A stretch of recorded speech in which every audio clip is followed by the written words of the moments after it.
tuần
đầu ấy nàng ấy dụ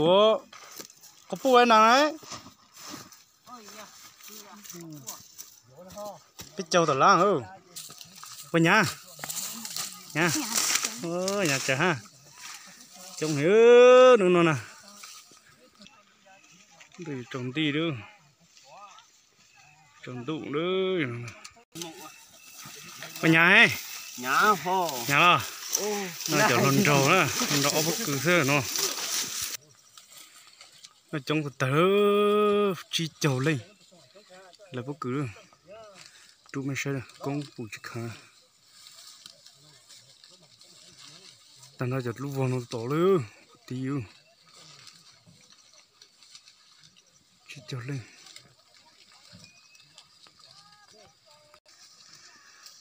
ta lạnh to thế nó con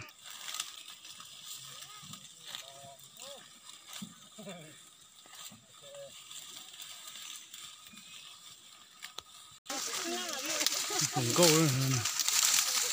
để phục cử có sáng mấy nè sáng hay lo我是能够吃的呢哈，能够我是能够来不及了，你是还录着呢嘛？跟别回家呢，生气了，是吗？是啊，没有。Sai nó mà có lúc ta không có sợ lắm cơ.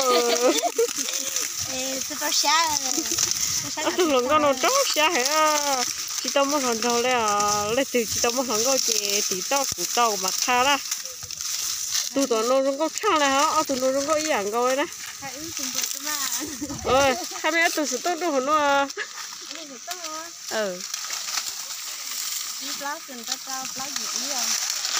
Nè hà nó chỉ mới xài chỉ mới bao đó. Bây giờ nhau được bó tỷ lúc trong tỷ ơ bây tôi tiền khuyết sát thật luôn tôi tế bó tỏ bó chế ta tỏ cố dọc phần buôn nữa bó sáng mấy nè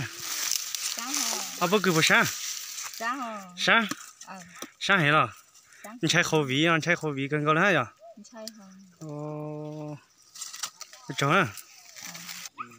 chồng nữa ta thì đón lúa thì bón lúa đó ít xa số bé sen cũng đủ chức khá thế thay cho lấy dùng đôi mấy say luôn thật gì á ta nào ốp cửa ta nào rồi cắm tùng ha rồi thì cho phụ chim bông được ô cho nó ốp là bè chúa này khỏi nữa bỏ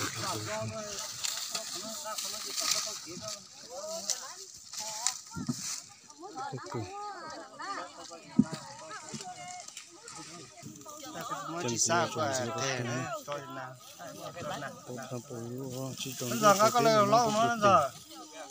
phải chịu trồng đủ ngắt rồi nãy giờ giờ thì nha đi trả lửa đang giờ tôi đấy thay coi dù cũ của dù lại chứ thay cái gì nhiều cũng có chỉ ra dù thay gì lên dù có nào đấy à có cái nào dù thế nào đó ta dùng ta dùng qua nữa giờ tôi chúng ta ngang xí xíu giờ nó phải bù này từ từ ta nó không có chống nữa không có tôi phải in ra thôi đấy cho nó này cho không có tôi phải in ra cho nên nó còn tôi phải in ra nữa ta nữa